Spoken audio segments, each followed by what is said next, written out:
Hello! Bem-vindas ao último episódio do nosso Implacil Talks especial Mês das Mulheres. Nem acredito que a gente está chegando no fim desse projeto, mas eu já vou avisar para vocês que se vocês gostaram dos episódios até agora, comentem aqui. Quem sabe a gente não continua esse projeto, né? Joguei a ideia aqui na mesa.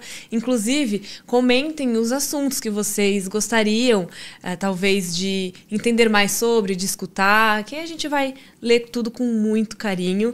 Estou muito feliz de estar aqui mais um dia, mais um episódio. Meu nome é Rafaela Nigro, sou cirurgia dentista, especialista em gestão de negócios, trabalho com gestão e marketing para odontologia.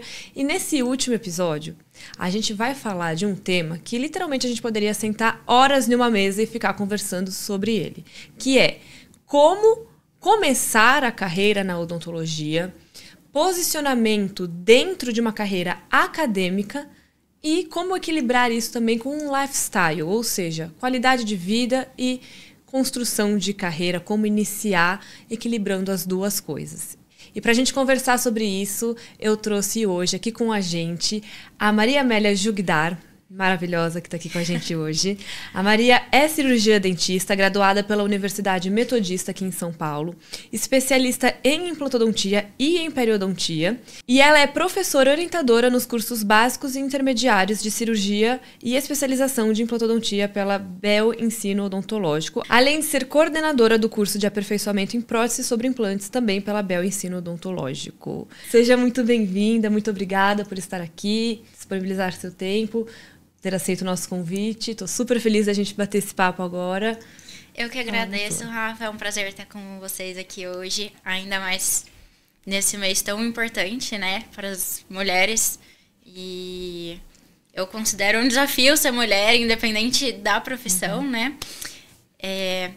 Eu sempre brinco que eu nasci na odontologia, não é que eu me tornei dentista, eu já nasci no meio da odontologia, porque meu pai é dentista, enfim. O meu sonho sempre foi, desde muito nova, seguir esses passos, ir para a área da odontologia.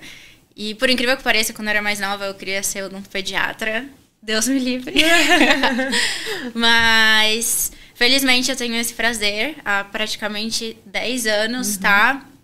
Nesse mundo, nessa profissão, nessa área que eu considero tão espetacular. E quando você disse, você vem de uma família de dentistas, a gente estava até conversando aqui um pouco antes, que eu me identifiquei muito, que eu também cresci dentro de consultório, cresci numa família de dentista, então é isso, nasci na odontologia, gostei desse termo. Basicamente isso. Nunca vi outra coisa diferente dentro de casa, né? E seu pai é professor. Sim. E meu pai também é professor também da área de implante. Então eu cresci vendo, meu pai tinha um computador na época, não tinha notebook, que nem tem hoje. Meu pai tinha um computador no corredor de casa, e onde ele montava as aulas. E aí, para eu passar para ir pro meu quarto dormir, eu tinha que passar pelo computador. E era sempre umas telas, tudo vermelho. A imagem também naquela época não era das melhores, né, de melhor qualidade. E aí eu passava pelas imagens e eu via aquelas bocas abertas, cheias de sangue, desde pequena. Eu tenho uma irmã que é 1 ano e meio mais velha, ela passava e falava, credo, que nojo. E eu passava, olhava e achava super normal. E eu era mais nova ainda, então, de fato, eu também cresci nesse meio e é uma coisa, né? A gente não tem outra coisa na cabeça a se fazer. Quando tem que fazer odontologia, é esse o foco, né? Com certeza. Você teve esse também. É um meio que a gente cresce em que tudo aquilo é comum, é o que você falou. Você passava, você via aquelas imagens e pra você... Normal, só mais uma boca toda aberta aqui. E o que te fez... você falou, eu inicialmente queria ir pra pediatria. O que te fez mudar de opinião? A pediatria. Mas, brincadeiras à parte, desde que eu entrei na faculdade, eu me interessei muito pela parte da cirurgia. No primeiro ano, a gente já ficava com o pessoal da COI, acompanhava todos os procedimentos. Tinha a clínica complementar de cirurgia, que a gente podia acompanhar também. Legal. E no meu primeiro ano, assim, eu já me apaixonei pela área de cirurgia mesmo. E fiquei aterrorizada com a pediatria, com as crianças. Eu amo criança desde muito nova, até por isso que eu pensava na pediatria, né? Porque eu sempre gostei muito de criança, mas assim, nenhuma criança pisa no meu consultório. Não tem nenhum odontopediatra lá, porque assim, 0 crianças. Eu nunca, desde que eu me formei, eu nunca nem quis tentar atender criança. Eu atendo qualquer pessoa a partir de uns 14 anos, assim. Mas essa experiência dentro da própria faculdade me chamou muita atenção. E desde que eu entrei na faculdade, na verdade, desde que eu estava no colegial, como você mencionou, meu pai é professor, ele tem cursos de implante. E eu lembro que eu fazia um estágio nos cursos. Então, eu ia lá, eu auxiliava em cirurgia. Ai, faltou fulano. Aí me botavam lá, me paramentavam, entrava na cirurgia pra sugar, pra auxiliar, abrir material. Aprendi a conferir exame de sangue. Fiz até pós-operatório, sabe? Eu me achava assim, nossa, tirei pontos hoje. Então, eu sempre tive esse contato com a implantodontia. Então, juntou essa experiência cirúrgica que eu tinha na faculdade com a do implante e a possibilidade também de reabilitar as pessoas. Eu brinco que eu sou suspeita, mas pra mim a implantodontia é a área mais bonita da odontologia, porque quando a gente fala talvez de um molar, pode ser que não, mas um protocolo, uma área estética, a gente devolve a pessoa para a sociedade, na verdade. Não é só que a pessoa volta a comer, não é só a estética porque a gente olha e fala é bonito. Não, é uma pessoa que não tá sorrindo, que não tá falando, às vezes que não sai de casa, que não consegue um emprego por conta disso. Eu acho que para nossa realidade, a gente não imagina o que é não falar por ter vergonha dos dentes. Exato. Não parar de sorrir. Com parar certeza. A gente comentou um pouco sobre isso no episódio anterior, que a gente não consegue medir a influência psicológica, talvez, na cabeça da pessoa de não poder sorrir. Sim. De ter vergonha dos próprios dentes. Além de não conseguir se alimentar direito, todas as consequências, né? É um efeito dominó, é um efeito cascata que você gera no corpo da pessoa para ela não conseguir mastigar um alimento ou parar de comer algo. Sim, né? é o que falam, que a saúde começa pela boca. E é literalmente isso. Exatamente. A pessoa que não consegue mastigar, não consegue se alimentar, é uma pessoa que acaba consumindo basicamente carboidrato, então que às vezes tem questões nutricionais. E então envolve a implantodontia envolve tudo isso. Então eu acho que é uma especialidade muito linda, assim. Então eu me apaixonei por isso, pela reabilitação total. E você faz a parte de prótese também? Faço. Eu só a parte de prótese sobre implante. Tá. Quem faz a parte de fixa é o meu colega, o Dr. André, que trabalha comigo, que a gente tem um consultório junto. Mas o meu dia a dia, assim, meus pacientes, a grande maioria são a parte de prótese sobre implante. Às vezes a gente faz alguma parceria nesses casos. Mas é muito legal. É, assim... E você se formou e já foi direto fazer especialização? Ou você quis trabalhar um pouco antes? Sim. Como é que foi? Como no começo da faculdade eu já me interessei pela implantodontia. E eu sempre tive essa porta aberta, né? Sim. Porque...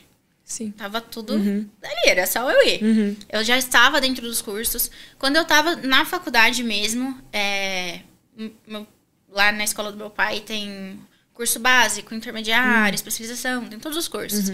E o básico é praticamente a teoria básica da implantodontia e algumas clínicas, rendição em algumas clínicas. Você então já fez eu esse na ficava faculdade? fazendo curso na faculdade. Eu fiz isso várias vezes. Eu falei, eu não aguento mais esse curso. Eu fazia de ouvinte, não podia operar o paciente, obviamente.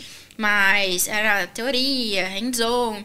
Então, quando eu me formei, eu acabei indo direto pro curso intermediário, que era só de cirurgia, e já emendei na especialização. Inclusive, a minha dupla da especialização era minha dupla na faculdade. Ela fez o curso básico comigo na faculdade. Então, a gente seguiu os mesmos passos juntas. Foi bem bacana, assim. E como eu já tive essa experiência prévia com a implantodontia, pra mim foi mais fácil de começar no consultório. Um fato curioso que a gente estava até conversando, né? Que as pessoas acham que, porque seu pai é dentista, é tudo muito mais fácil. Obviamente eu tenho mais portas abertas, Sim. né? Isso em qualquer profissão, que você tiver um pai, uma mãe que tá ali no mercado. Mas o meu pai não clinica. Desde que eu era muito criança, ele não clinica. Por conta só com a escola? Só escola, por conta de problema na coluna. Assim, ele chegou a terminar atendimento, sentar e minha mãe cadê meu marido? E assim, depois de horas, na época não tinha WhatsApp, não tinha celular, não tinha nada. E na clínica ele tá sentado no chão, que ele não conseguia se mexer de tanta dor nas costas. E eu acho que aí entra até um pouco do lifestyle do dentista que a gente tem hoje em dia, né? Mas ele só clinica. Então, assim, eu não tinha um consultório cheio de pacientes, nem um consultório montado, pra falar a verdade, né?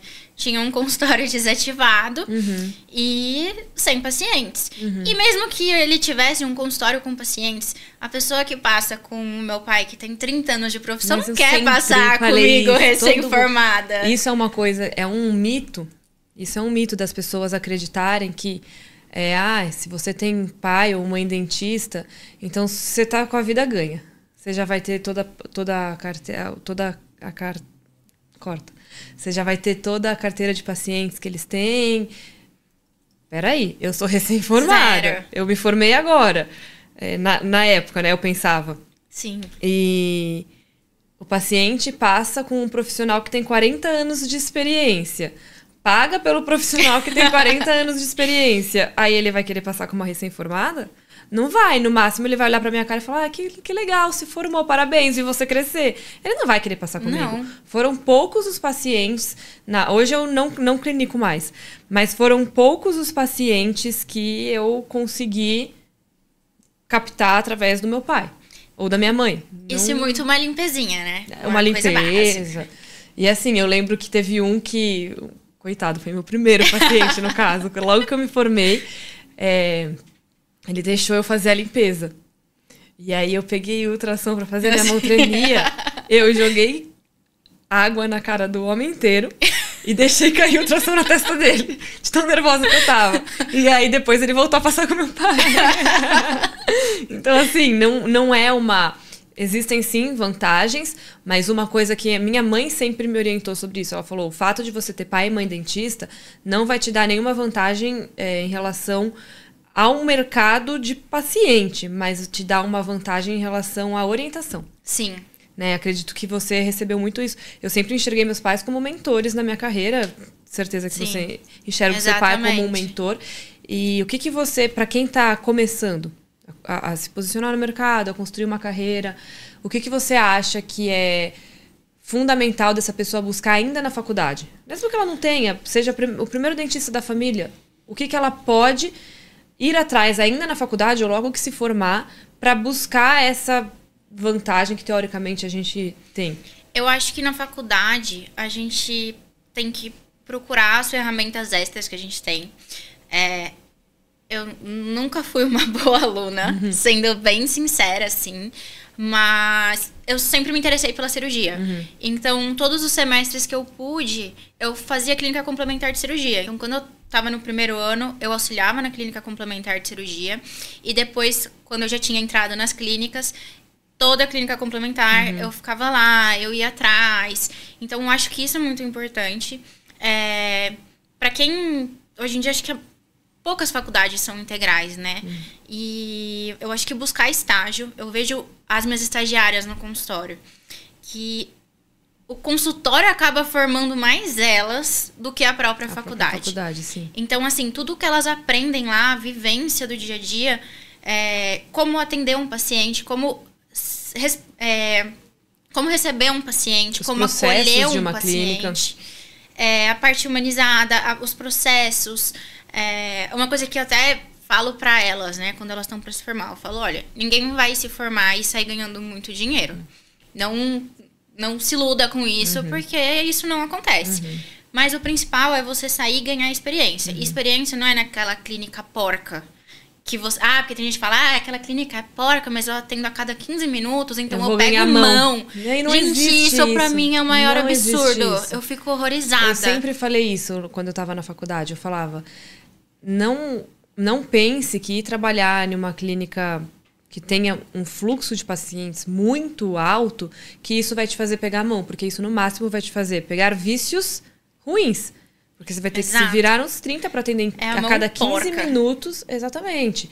Então, eu falava: é melhor ir para uma clínica que talvez você não tenha tanto volume de paciente, mas que você vai fazer um atendimento à altura daquilo que você foi ensinado na faculdade. Com certeza. Né? É até o que eu falo pra elas. Eu falo, saindo daqui, assim, se eu pudesse, eu manteria todo mundo, mas infelizmente não tem como. Sim. Mas saindo daqui, o principal é vocês encontrarem um local pra trabalhar que seja limpo. Então, não que tenha. Material. Até ridículo a gente falar isso, mas infelizmente Sim. é a realidade de muitos lugares. Então, que utilize, que esterilize material, que não reutilize material, que você tenha um tempo, o tempo que você precisa para atender aquele paciente. Você está começando. E eu até brinco com elas, é uma coisa que eu falava quando eu estava na faculdade. Na faculdade eu tinha uma manhã inteira para fazer uma restauração. Sim, você não vai pegar 3 horas para fazer uma restauração, sim, mas um tempo que você realmente precise para receber o paciente, conversar com o paciente, acolher o paciente e fazer o atendimento. E tudo isso de maneira humanizada, com um material bacana. Não precisa ser o material mais caro do mercado, mas tem que ser um material com uma qualidade ok, num ambiente que o paciente se sinta realmente acolhido. E à vontade que você possa entregar um serviço o seu melhor bem feito, trabalho. O melhor que você fez. E eu acho que essa lógica segue para se você é recém-formado, se você está no meio da sua carreira, se você está no auge da sua carreira, você sempre tem que fazer o seu melhor com aquilo que você tem. Exato. Agora, você não precisa se submeter a algumas situações só por dinheiro, principalmente se essas situações talvez às vezes vá numa contramão dos seus valores, né? Sim. Então, eu acho que isso é um ponto que pega muito para o recém-formado, né? E é uma história que vem há muito tempo na odontologia, não é atual. Agora é essa moda. Não, vai passando de geração em geração. A pessoa acabou de entrar na faculdade, primeiro dia de aula já vai escutar. Quando você se formar, você vai trabalhar em tal clínica. Não é assim? Sim. E outra coisa, fazer o que você sabe. Então, por exemplo, a endodontia, para mim, é um desafio. Quando eu nunca gostei de endodontia na faculdade. Quando eu saí da faculdade, eu fiz 1 ano de atualização de endodontia. Porque eu falava, poxa, vão chegar os pacientes que precisam, então eu preciso me atualizar. Fui atrás de rotatório, tudo. E mesmo assim, não é minha área, mas eu aprendi. Eu não peguei um paciente que precisava tratar uma endodontia de um molar... E só porque ele tava pagando, eu abri o dente de qualquer jeito e fazia qualquer coisa. Então, assim, você tem que ir num lugar que respeite o que você sabe. Então, acabou de se formar, vai se especializar. Se você vai precisar trabalhar em clínicas, como clínico geral, mais tempo, faz curso de aperfeiçoamento nas áreas básicas que você precisa. Mas já vai atrás do que você quer de especialidade. Esse é o meu maior conselho. Eu acho antes da pessoa se formar. Logo que se formar. Sim. Antes de se formar, tem cursos que você pode fazer. Igual eu falei, eu fazia o básico como ouvinte. Sim. É uma coisa que a gente tem muito na Bel. Curso que dá pra fazer como ouvinte. Muito. Às vezes até dentro das instituições de ensino que você tá se graduando. Sim, semana científica. Hoje em dia tem muito hands-on, muita coisa. Então, ir atrás de se atualizar desde sempre. E eu vi no seu Instagram que você... Além de ter o consultório, você tem esse perfil empreendedor, tá lá na escola do seu pai, e você tem toda uma área da sua vida que você faz triatlon, você é bem ligada no esporte, que eu tava olhando lá nas suas redes. Me conta um pouco, assim, como que você entrou nesse meio do triatlon, como que é a sua rotina, porque para treinar para triatlon também precisa de tempo, né? Essa é a melhor parte de ser dentista e autônoma, né? Que a gente consegue dar uma mexidinha ali na agenda para colocar os nossos compromissos, independente de ser treinos ou outras coisas. Eu comecei a correr em 2018, por questão de ansiedade mesmo. Eu até falo que a corrida me salvou. E... Pra mim, não tem esporte como a corrida. Às vezes eu tenho um bodezinho ali da corrida, mas a corrida tem um espaço muito especial no meu coração. E desde 2018 eu corro, às vezes paro, volto. E eu me lesionei. Eu tenho canelite, então eu tava me preparando para uma maratona. E eu me lesionei, não podia correr. E eu comecei a fazer natação para não perder o preparo. Eu falei, vou nadar. Assim, começo... Eu não conseguia atravessar a piscina sem parar pra respirar. A piscina, a raia de 25 metros. E eu comecei como eu fazia 3 vezes por semana, porque é a única coisa que eu podia fazer, eu comecei a evoluir um pouquinho e essas pequenas evoluções me deixavam muito feliz. Aí eu me apaixonei pela natação. Aí eu falei, bom, eu já nado, eu já corro, eu tenho vontade de fazer triatlon. Aí Você já fui tinha pra essa bike. vontade? Tinha. Aí eu fui pra bike no final de 2023 e 2024 que eu comecei. Eu sou bem recente, assim, no triatlon, bem iniciante. E é uma rotina bem gostosa, mas é bem desafiadora, porque são vários treinos que a gente tem que encaixar por dia, pelo menos 2 treinos entre bike, corrida, natação, fortalecimento. Às um vezes pouquinho de descanso. Também. A físio está sempre presente. Exato. E o que eu acho interessante do esporte, é isso que você falou de começar a correr por ansiedade. Eu comecei a correr por isso também. Eu comecei a correr no meio da pandemia, porque eu tava ficando louca. Então eu comecei a correr para eu gastar a energia que eu teria, que meu corpo usaria para me dar uma crise de ansiedade, talvez, eu comecei a direcionar isso para um esporte. E a corrida me ajudou muito nisso. E eu corro até hoje, e é uma coisa que se eu fico sem, eu já começo a perceber, minha cabeça começa a dar uns sinais de tô ansiosa, vou dar uma crise. Só que, pelo menos para mim, quando eu entendi que a corrida ela fazia sentido para o meu estilo de vida, para a minha qualidade de vida, na verdade, eu mudei a minha rotina, eu mudei os meus hábitos para ter disciplina e não deixar a preguiça vencer e ter... Com triatlon isso é muito maior, né? E você sente que essa disciplina que você tem que ter com o esporte, com os treinos, te ajudou no profissional de alguma forma? Sim, porque para tocar um consultório é preciso ter disciplina. Então, de seguir o seu horário da agenda. Tem gente que agenda e desmarca paciente todo dia, toda hora, toda semana.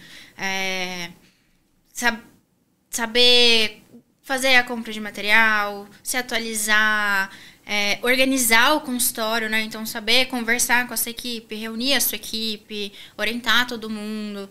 E até para seguir o esporte com a vida pessoal, você precisa ter disciplina nos dois. Porque senão nada caminha.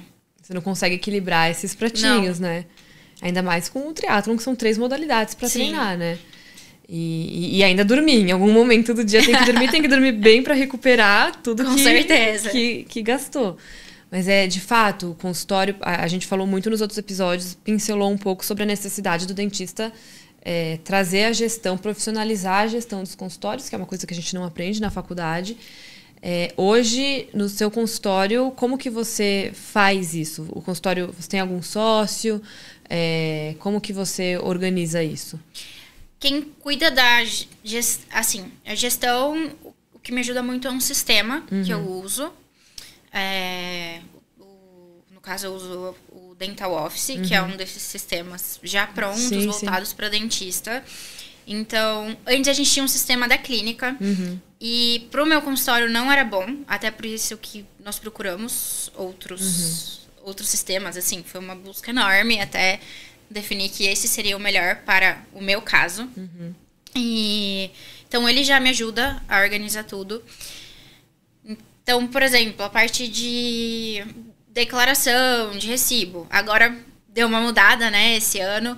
Mas eu consigo tirar todos os recibos através do meu programa. Esses recibos não são mais válidos, né? Mas agora, no final do mês, eu consigo acessar tudo que tem de recibo e tirar o recibo pelo Gov mesmo. E eu tenho uma pessoa que me ajuda nisso. Que na clínica eu tenho uma pessoa que recebe. Outra pessoa que no final do mês faz esse trabalho de lançar tudo. Eu tenho a minha mãe que me ajuda muito. Ela não é dentista, mas ela cuida muito dessa parte financeira. Ela é a cabeça da parte financeira, porque honestamente eu sou terrível pra isso. Mas todos os contratos, tudo que entra passa por mim. Então eu faço esse trabalho manual de conferir tudo, ficha dos pacientes. Apesar de uma pessoa que recebe, então eu vejo se a pessoa pagou, a data, como ela pagou, se foi Pix Depósito, eu confiro, se foi cartão, eu olho no aplicativo. Então, é um trabalho manual mesmo, mas é uma coisa extra, assim, pra garantir que tá tudo certinho mesmo. Até porque, às vezes, qualquer falta de atenção de uma das pessoas nesse processo pode me levar a um problema bem grande, né, no consultório.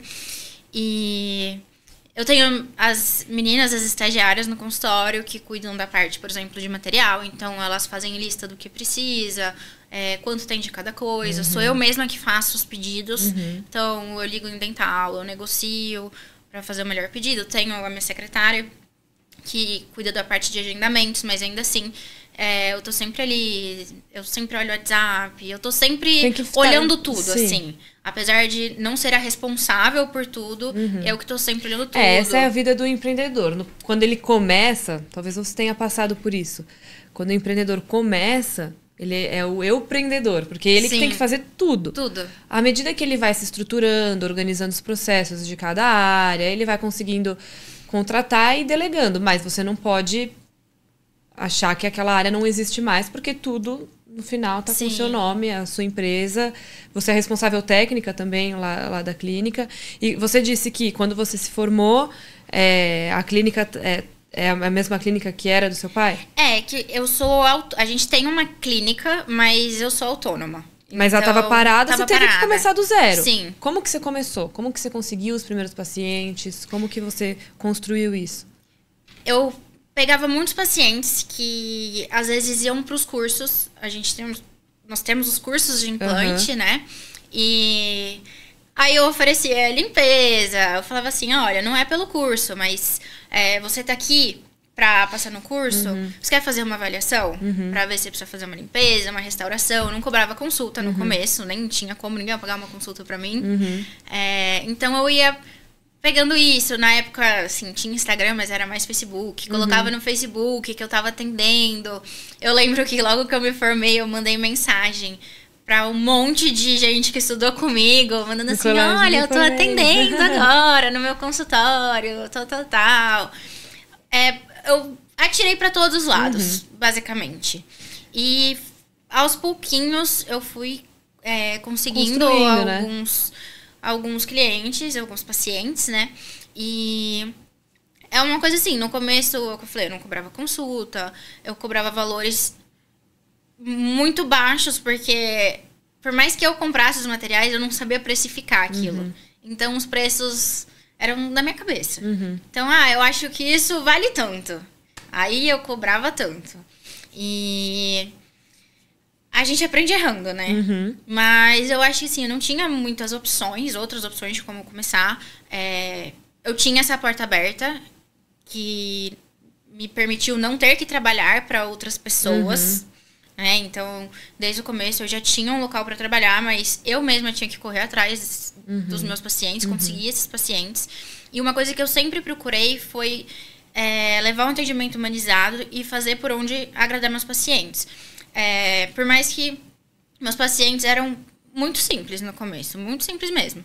Só que eu fazia questão de dar o melhor atendimento que eu podia dar. Isso diz assim, eu colocava um cafezinho na recepção, colocava bombom, mandava mensagem para confirmar, tinha a data comemorativa, fazia um Páscoa. Atendimento personalizado. Época da Páscoa eu fazia cartãozinho e comprava bombom, entregava para eles. Então, eu sempre procurei dar o meu melhor para agradar os pacientes e, obviamente, no meu atendimento, né? E eu acho que isso acaba conquistando muito as pessoas. E, aos poucos, a gente vai crescendo, vai vindo mais gente de fora. É o que a gente falou. Ninguém quer passar com um recém-formado. Eu não passaria com um recém-formado. Exato. Me desculpem, recém-formados. Mas, assim, nós não saímos preparados da faculdade. Exato. Nem um pouco. E então, depois de um tempo, pessoas, assim, conhecidas começaram a me procurar pelo Instagram, pessoas que estudaram comigo no colégio. Começa a indicar. Eles veem que você já tá formado há um tempo, que você trabalha. Eu procuro postar nas redes sociais, só que eu sou muito instável com isso, porque eu não sou Eu sou zero do marketing, assim. Então, eu cheguei a fazer eu tenho um Instagram do consultório e tenho um Instagram pessoal. De uns tempos pra cá, eu venho postando mais no meu pessoal também, do trabalho. E isso, assim, o pouco que eu posto acaba atraindo pacientes. Que foi o que a gente conversou no último episódio com a Ari, né? De que, às vezes, o profissional separa os Instagrams, o de vida pessoal e o do consultório, o de vida profissional. E, no fim, ele consegue captar paciente quando ele mostra um pouco do trabalho e a vida pessoal no Instagram do perfil pessoal. Não, né? e é engraçado. Eu comecei no triatlon no ano passado e o pessoal da assessoria vai se adicionando, né? Aí eu tinha postado uma foto no CIOSP, palestrando na Implacil. Aí uma amiga minha, que agora é minha amiga, veio falar assim: olha, desculpa a pergunta, mas quantos anos você tem?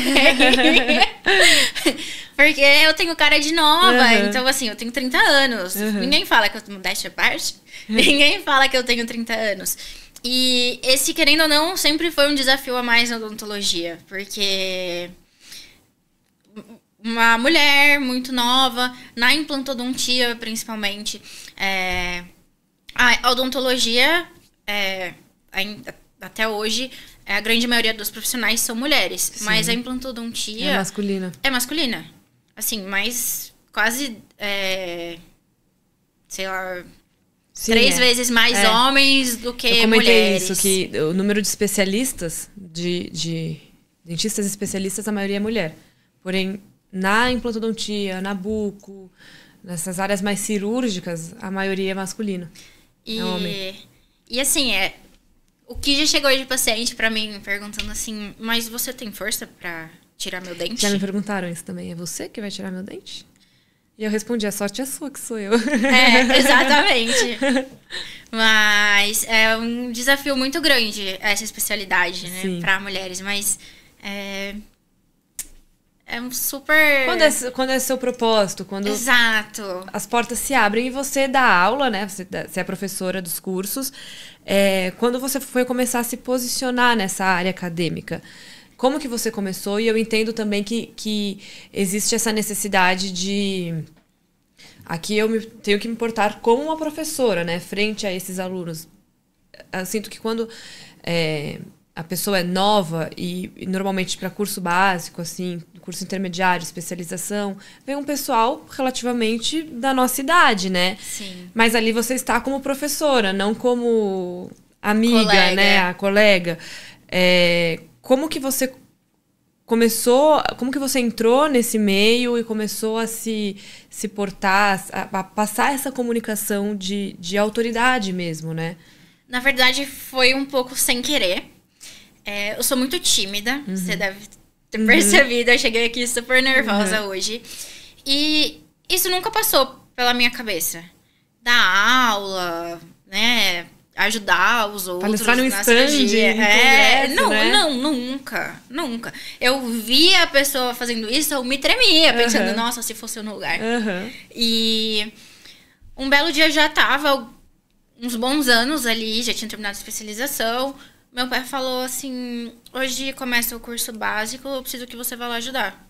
Eu falei, hã? Ele falou, não, eu preciso que você vá lá ajudar. Na clínica. Aí eu falei, eu? Ele falou, você, tá na hora de você começar, né, a fazer alguma coisa, né? Aquele empurrãozinho de leve. Aí eu falei, tá bom. Aí eu comecei ajudando no curso básico, nas clínicas. Então, orientando cirurgia mesmo. Então, ajudava os alunos a fazerem o planejamento, como receber o paciente, porque isso é uma coisa que é muito importante no curso. Que é uma coisa que a gente fala, o paciente de curso tem que ser muito mais bem tratado do que o seu melhor paciente do consultório. Sim. É uma pessoa que tá numa situação... Ela tá se sentindo tá vulnerável ali. Exatamente. Então, a gente precisa receber ela muito bem. E o curso básico é onde eles faziam o primeiro implante da vida deles. Então, falava assim, o paciente não pode passar pela cabeça do paciente, que é o primeiro implante que você tá fazendo, que é a primeira vez que você tá aqui fazendo isso. E como a gente falou anteriormente, o pessoal tá sendo muito despreparado das faculdades. Então... Muita gente não sabia anestesiar, nunca tinha feito uma incisão.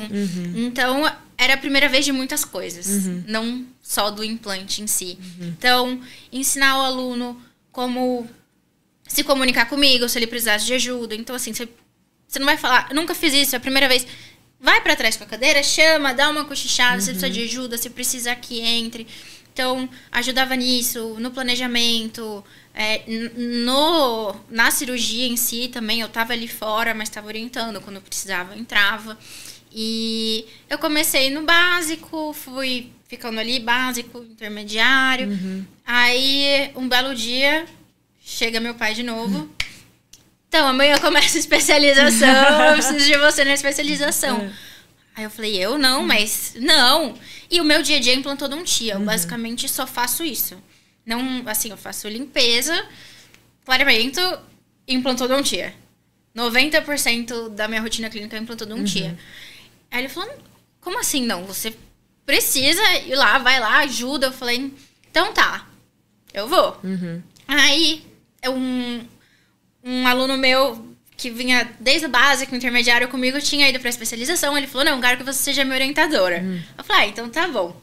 Aí eu comecei a orientar eles, orientei na parte de cirurgia, depois fui pra parte de prótese, comecei a orientar na prótese.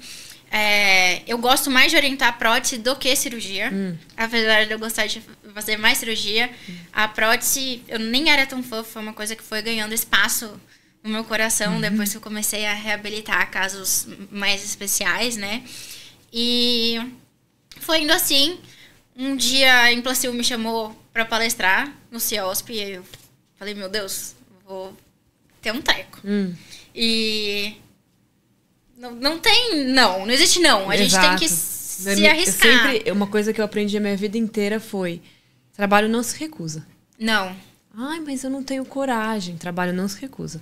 E é trabalho. E nem é só o trabalho, é uma oportunidade. Exatamente. E até um dos motivos da gente estar aqui hoje. Eu falei, é uma maneira de eu levar as mulheres para implantodontia. Exato. Porque isso me dá até nervoso, porque tanto o CIOSP, mas principalmente se a gente pensar em ABROS, todos os congressos de odontologia, a grade praticamente inteira é de homem. Eu até brinquei quando o Léo me chamou na época. Falei assim, você tá me chamando por cotas, né? Pra ser a mulher do dia no CIOSP.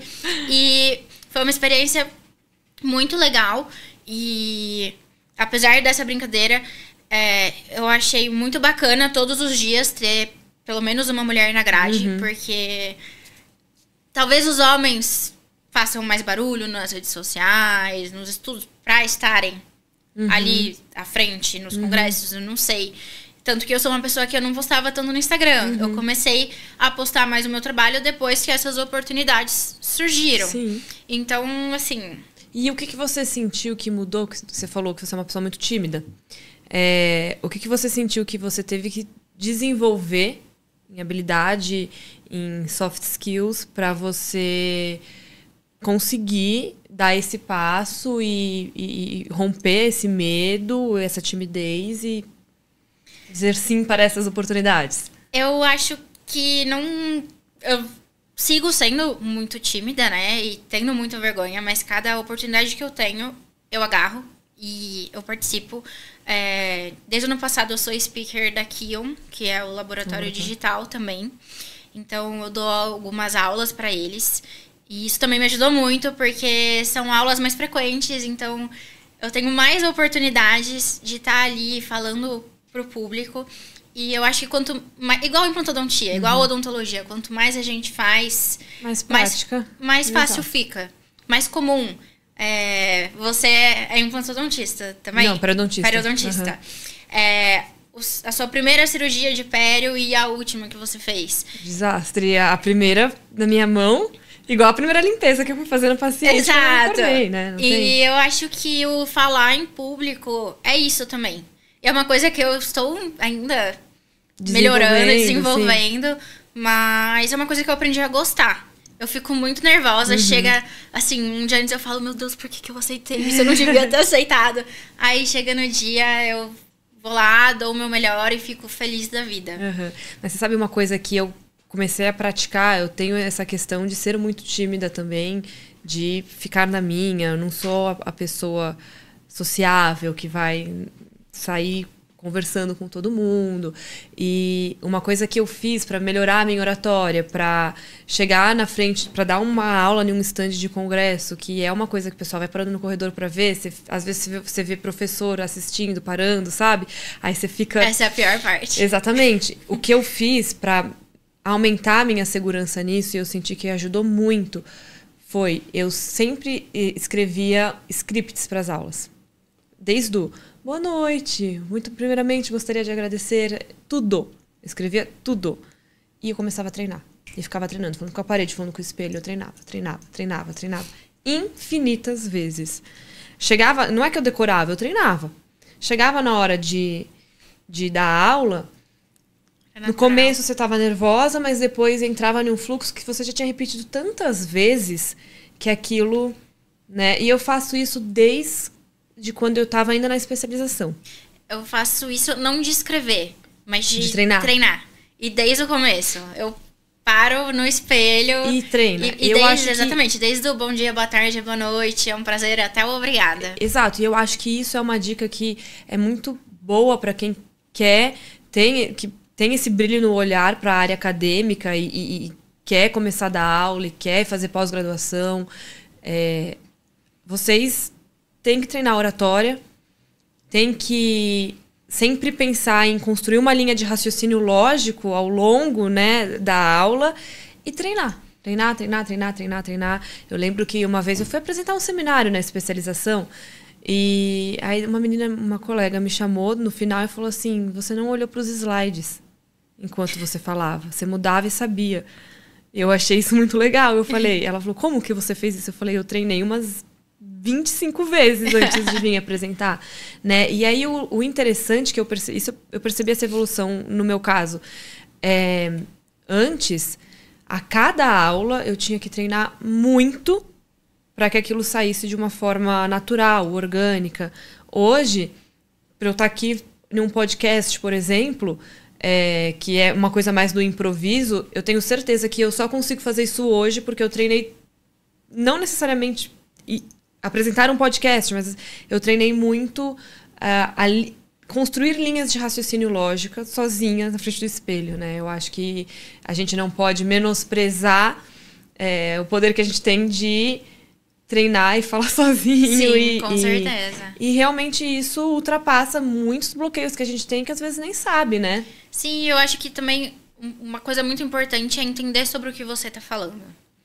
É uma coisa principal, assim. Sim. Se você me chama aqui para falar sobre um tema que eu não sei, que eu vou ter que decorar, eu posso tentar decorar 1 milhão de vezes, eu não vou conseguir me sair bem. Isso é uma coisa minha, eu não sou uma pessoa do decorar. Mas se você me chamar para falar de um tema que eu entendo, a gente vai desenrolando, né? Sim. Por mais que você treinou daquela maneira, vai sair de outra, mas vai sair de uma maneira natural. Uhum. Eu acho que esse é o principal. Exato.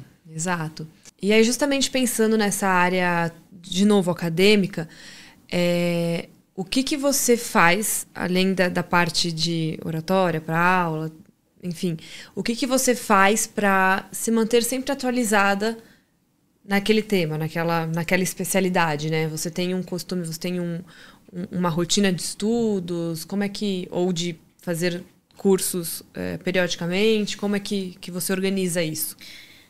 Eu costumo ler alguns artigos e outra coisa que eu acho muito interessante, hoje em dia as redes sociais são uma ferramenta super facilitadora na nossa vida. Uhum. Então é muito fácil da gente se atualizar. Às vezes, abrindo o Instagram, você já descobre uma técnica nova para você poder ir atrás dela. Obviamente, você não vai aprender pelo Instagram. Sim. Mas a tecnologia está muito na nossa mão. Então, tudo o que sai de novo, eu gosto de ir atrás, até pro consultório mesmo. Uhum. O consultório sou eu e mais um outro dentista. Tem outras dentistas, né? Sim. Nós temos uma equipe. Mais fixo sou eu e o outro dentista, o Dr. André. Mas quem acaba levando tudo, assim, sou eu. Porque eu sou muito empolgada. Então, eu vi uma coisa nova ali na internet, eu vou atrás, eu pesquiso, eu me intero e eu já quero levar isso pro consultório. E o mesmo vale para a parte acadêmica. Então, até redes sociais a gente consegue encontrar, a gente chega seguindo as pessoas certas, a gente chega ali em muitos artigos, em muitas novidades que a gente tem na implantodontia. E, assim, falando até de tipos de implante, tipos de biomaterial, a parte de odontologia digital, que é a parte que eu mais gosto, assim, eu sou apaixonada pelo digital. Então, tudo isso eu acabo pegando muito de rede social, que me leva aí atrás desses temas, obviamente, mas é minha melhor maneira de chegar nas atualizações, vamos dizer assim. Você usa as redes sociais de uma forma estratégica, né? Sim, exato. Pra se informar, não pra distração, mas pra educação. Isso é bem legal. Pra distração também, né? E teve algum caso na sua carreira que você falou, nossa, esse foi o caso mais difícil que eu fiz, foi o caso mais desafiador, mas eu tô contente com o resultado? Teve algum caso que você, assim, de um primeiro momento possa lembrar? Sim. E o que você tirou de aprendizado, assim, desse caso? Eu sou uma pessoa que me cobro muito.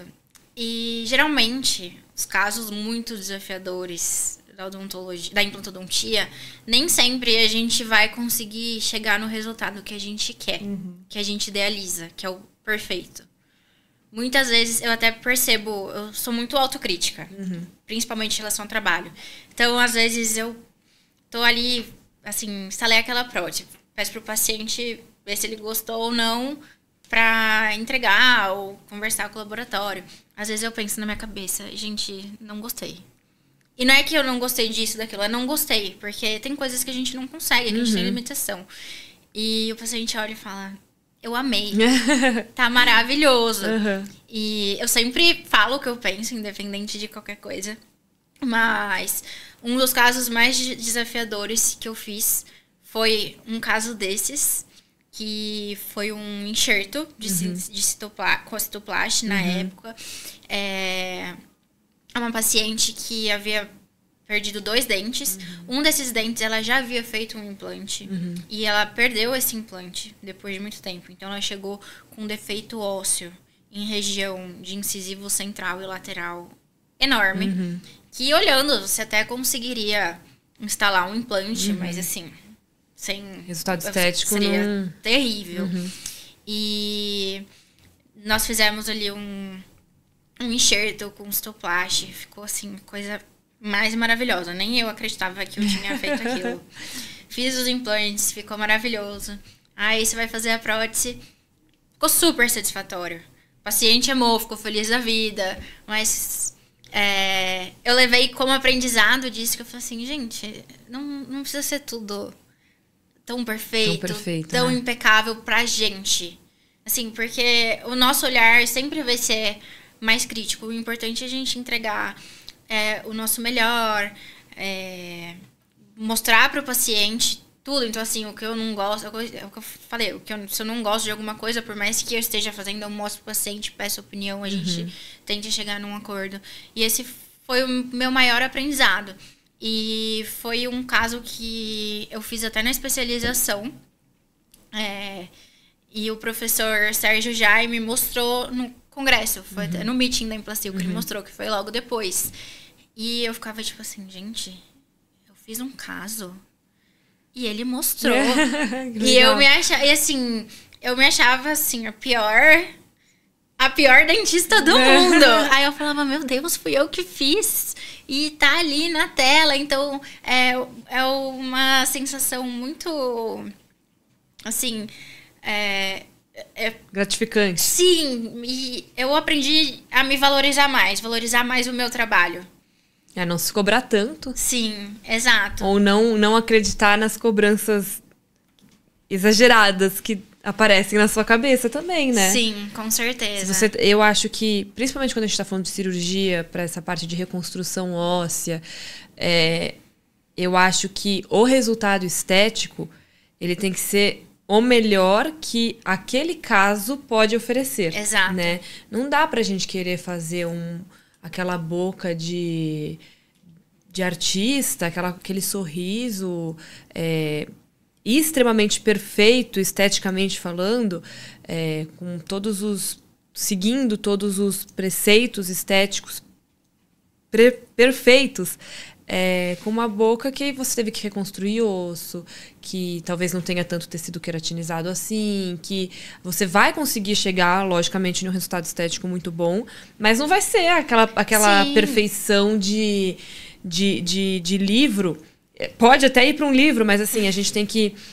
Determinados casos, às vezes, situações clínicas diferentes, idade do paciente também, situação do paciente, situação inicial do paciente, isso vai interferir no máximo de resultado estético que a gente pode atingir, né? Com certeza. E assim, é uma paciente que se eu falasse, vamos fazer laminados em todos os outros dentes. Legal, a gente chegaria no resultado que a gente quer. Mas às vezes o paciente está satisfeito. Exato. Uma coisa que a gente sempre tem que se policiar como dentista, a gente tem uma visão do que o paciente precisa, do que ele pode fazer e do resultado que a gente poderia chegar se o paciente fizesse todos os procedimentos que a odontologia pode oferecer, né? Se ele tiver, logicamente, indicação para isso, né?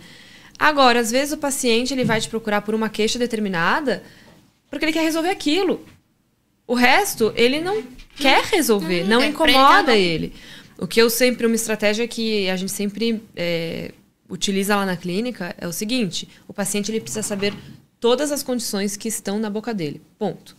Então, ele precisa entender todos os desequilíbrios que ele tem, todos os problemas que ele tem na boca, se ele tem necessidade de usar aparelho ou não, ele precisa entender, ele precisa saber de tudo que ele tem na boca. Agora, se ele vai tratar ou não, cabe a ele. A vontade dele. Entendeu? Tem coisas que ele tem que tratar e acabou. Agora, o que é eletivo, ele precisa ser informado, ele precisa ser informado do que pode acontecer caso ele não trate. Agora, o que não pode acontecer é, um dia ele vai em outro dentista, o dentista fala pra ele, você tem tal condição que precisa ser tratada. E aí o paciente vira e fala, nossa, mas eu sempre passei a vida inteira em dentista e ninguém me falou. Então, isso é uma coisa que eu acho... Se eu fosse paciente, eu ia ficar muito frustrado, né? Se isso acontecesse comigo. Pô, eu tava indo em um profissional, por que ele não me falou? Então, eu acho que a gente tem que se atentar para resolver a queixa principal do paciente, né? Mas orientá-lo sobre outras possibilidades de tratamento que ele tem indicação, mas sem querer ficar também... não, faz, vai ficar tão bonito. Se o paciente não se incomoda com aquilo e aquilo não está comprometendo a função e o equilíbrio daquela oclusão, né? Você acaba até perdendo a paciente. Exato, né? porque ele sente que tem um desespero muitas vezes, né? Por que você tá querendo me vender isso? Isso acontece também. Com certeza. E eu sempre falo que a gente tem a odontologia da vida real, né? Tem a odontologia do Instagram, que a gente vê no Instagram, aqueles casos maravilhosos, completos, e tem a odontologia da vida real, que é exatamente isso, é o que o meu paciente precisa, a queixa principal, o que ele quer fazer e o que ele pode fazer. Porque às vezes o paciente até quer, mas ele não tem condição para aquilo. E é muito difícil trabalhar com a odontologia da vida real. E é a odontologia do dia a dia. Sim. Tanto que é muito difícil eu postar casos no Instagram. Eu posto muito stories, assim, mas pra mim sempre podia estar... Sabe aquela coisa? Sempre pode estar melhor? Por exemplo, fulano vai olhar e vai pensar, nossa, como que faz isso? E tem casos que eu sei que vão julgar. Tem casos que eu já postei que eu até escrevi na legenda. Eu falei, pessoal, essa odontologia da vida real poderia ter feito isso. O paciente não podia, por isso que optamos por esse tratamento. O paciente precisava de um tratamento ortodôntico? Sim. O paciente quis fazer? Não quis de jeito nenhum. Eu ia deixar o paciente sem dente o resto da vida porque ele não queria fazer... Mas isso que eu acho uma coisa muito legal da odontologia é que ela permite, né, com que a gente tenha estratégias diferentes e consiga resolver o problema do paciente. Às vezes não com... lógico, na nossa cabeça a gente sempre quer fazer o padrão ouro, mas às vezes o paciente não pode pagar. Às vezes o paciente não quer. Não, eu não quero usar aparelho de jeito nenhum, você não vai me obrigar a usar aparelho. Exato. Se você não resolver meu problema, eu vou procurar outro dentista, sabe? Então, eu acho que a odontologia, ela permite com que a gente solucione o problema do paciente. Com certeza. E isso de, eu não vou postar porque vão julgar, é o que a gente falou em todos os outros episódios. A gente precisa parar com esse medo. Se o trabalho foi bem feito, está dentro dos princípios biológicos, está respeitando os princípios biológicos da nossa boca, se resolver o problema do paciente, por que não? Sabe? O doutor André, que trabalha comigo, ele sempre fala, não, posta esse caso, você precisa fotografar, você precisa postar. Eu falo, não. E você tem costume de documentar os casos, de eu fotografar? Fotografo. Assim, todos... Até para trabalhar com laboratório, eu já costumo fotografar. Então, cirurgia eu não costumo fotografar muito, porque... às vezes dá muito trabalho ficar parando, precisa ter alguém para fotografar. Só quando são casos realmente especiais, assim, que eu colocaria numa aula. Mas a parte de reabilitação, sim. Até para trabalhar no digital é muito mais fácil com mais informação, né? Quanto mais informação a gente der pro laboratório, melhor. E hoje as próteses que você faz, todas no fluxo digital? Tudo no fluxo digital.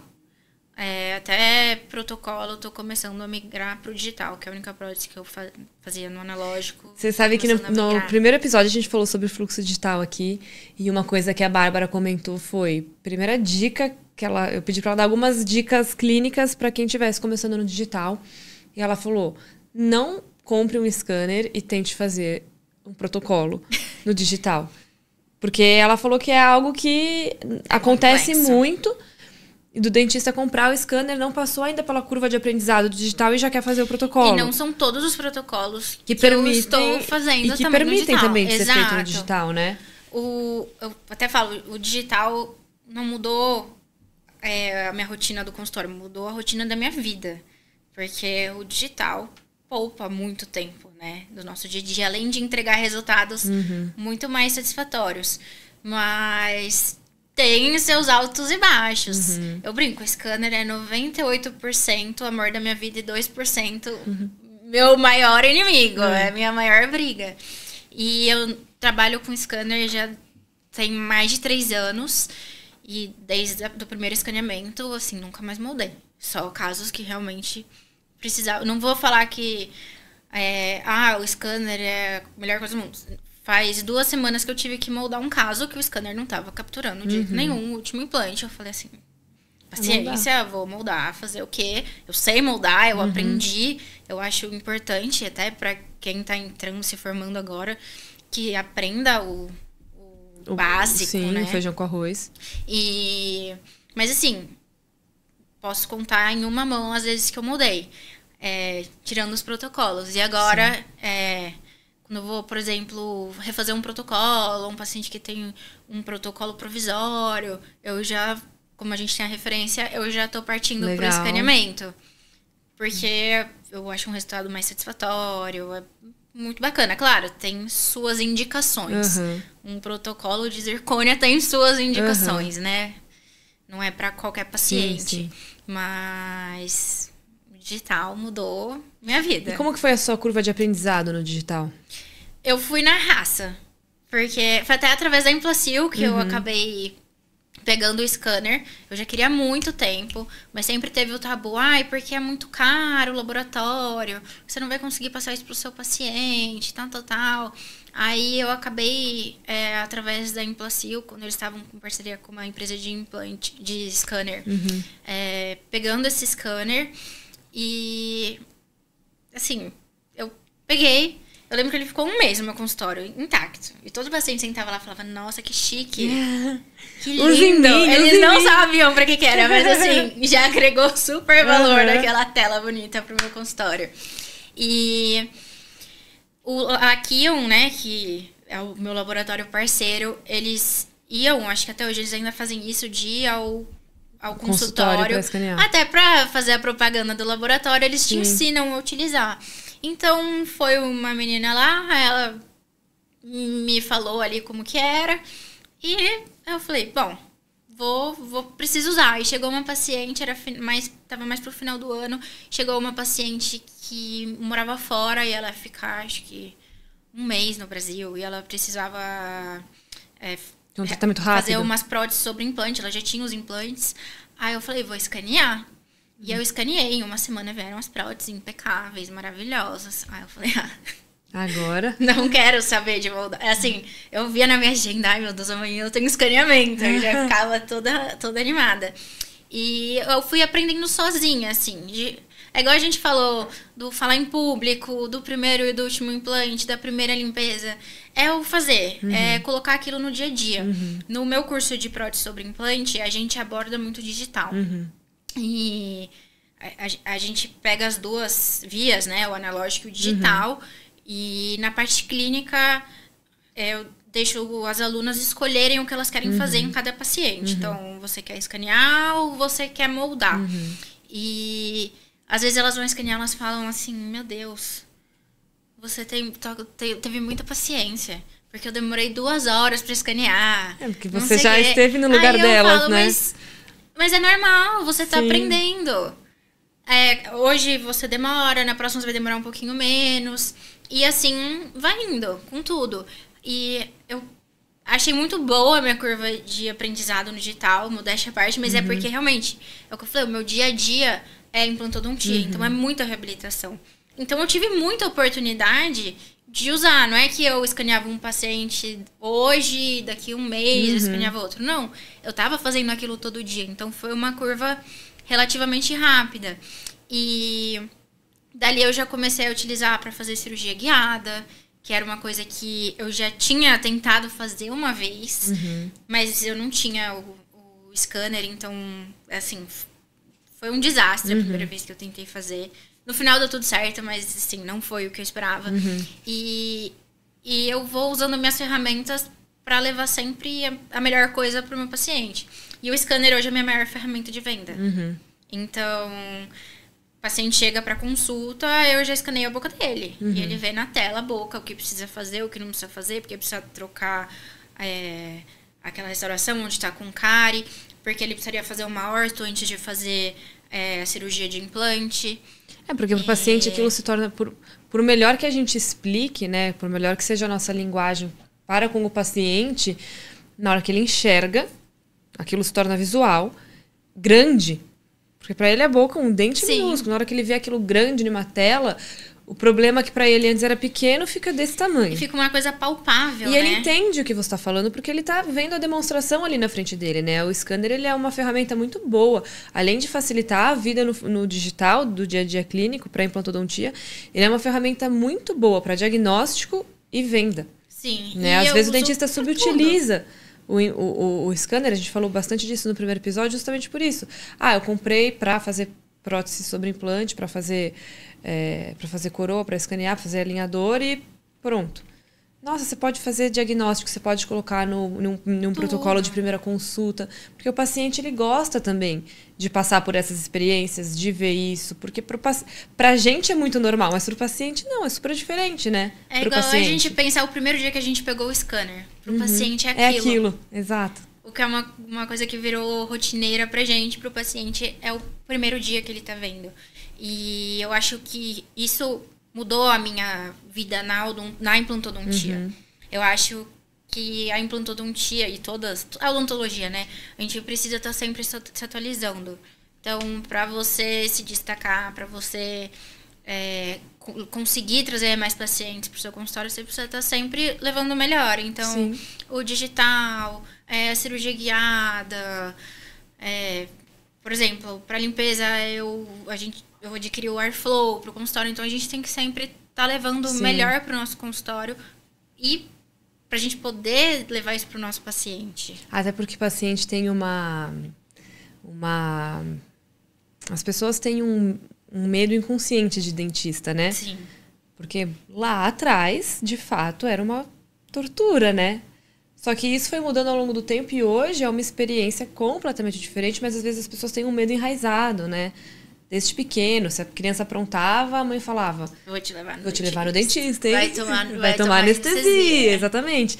Então, eu acho que hoje a odontologia ela é muito mais agradável para o paciente e cabe a nós trazer essa nova realidade para eles, né? Sim, e levar o máximo de conforto possível, porque eu vou falar, eu odeio ir ao dentista.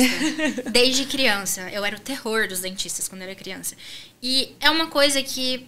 Por melhor que seja, por mais equipado que seja o consultório, é uma experiência desconfortável. Eu falo, fazer limpeza é desconfortável.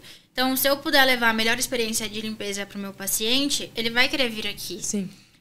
Se eu levar a melhor experiência numa cirurgia para o meu paciente, ele vai querer vir aqui, ele vai me indicar outras pessoas. Então, é isso. E o digital também entra em outro ponto, que é essa sociedade ansiosa que a gente vive, né? Com o celular, com a internet, é tudo aqui agora. E a entrega do digital é muito mais rápida, né? Muito. E a entrega do analógico é muito demorada. Então, pensar que uma pessoa está sem dente, que ela vai ficar um mês sem dente ou uma semana, faz muita diferença na vida dela. Sim. E na nossa também. Exato. Né? O digital, ele entrega benefícios para todos os lados. Para o laboratório, para o paciente, para o dentista e para a clínica, porque é mais rápido, ou seja, acaba sendo mais barato. E honestamente, o digital é para todos, né? Porque hoje em dia você tem muitas maneiras de levar o digital para o seu consultório. Pessoa que não tem...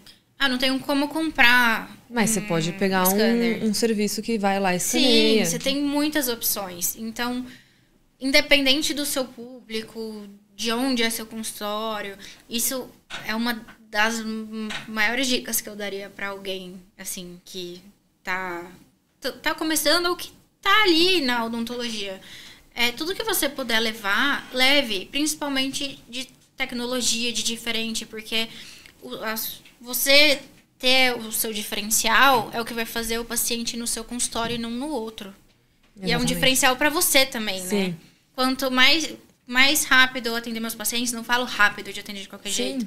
Mas assim... eficiência, né? Eu vou fazer uma prótese sobre implante. Ao invés do cara vir 4 vezes, eu resolvo em 2. É o tempo que eu tô treinando pro triatlo, que eu teria que estar atendendo o paciente. Ou é o tempo que eu tô aqui, é o tempo que eu tô com a minha família, ou atendendo outro paciente. E daí é que vem a qualidade de vida, né? Exato. Então, assim, a odontologia, eu acho que ela é uma profissão que abre muitas portas, que tem muitas possibilidades, oportunidades, por mais que o mercado seja desafiador, tenha muito dentista no Brasil, a odontologia tem muitas portas também, né? E a gente tem que olhar de forma estratégica para elas, né? E é uma profissão que sempre vai ser necessária. Sempre. Independente da situação. Eu brinco, na pandemia foi um dos períodos que eu mais trabalhei. Todos os consultórios. As pessoas estavam quebrando muito o dente na pandemia. Muito. Porque estava todo mundo ansioso, mordendo forte. As pessoas estavam em quarentena, elas não saíam de casa, mas elas saíam da casa delas para ir pro meu consultório. Sim.